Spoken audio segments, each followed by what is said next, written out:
Pinoy na may kasong syndicated estafa, arestado sa Thailand. Suspect. Nagtangka pa raw pumuslit sa Singapore si Isaiah Mirafuentes sa detalye. Napigilan ng tangkang pagpasok ng isang Pinoy sa bansang Singapore matapos siyang maaresto sa bansang Thailand. Suspect siya sa syndicated estafa kaya nasa red notice siya ng Interpol. Base sa National Bureau of Investigation, modus ng suspect ang mag-order ng mga electronic device tulad ng computer at laptop sa isang tech company. Ngunit kapag oras na ng bayaran, tumatalbog ang kanyang tseke.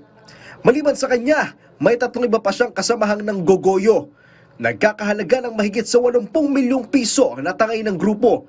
Naharap ang suspect sa kasong large-scale syndicated estafa.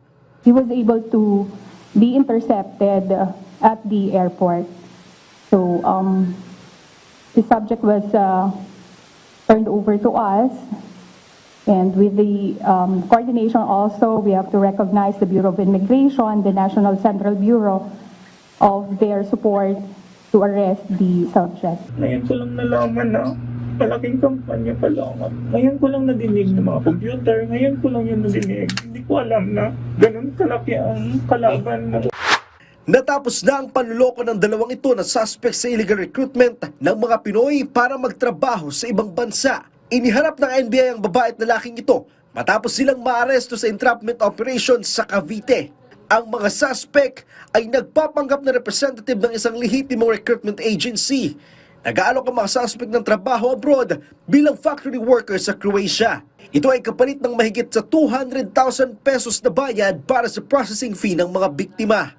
They were promised at least 100,000 pesos monthly salary. And aside from that, merong nagpa-vouch na ibang mga tao na allegedly they were already deployed na nagpapadeploy na ito allegedly. So naniwala naman yung ating mga applicants.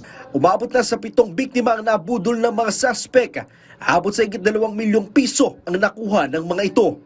Naharap ang dalawa sa mga kasong estafa at paglabag Section 2 ng RA 8042 o Migrant Workers and Overseas Filipino Act.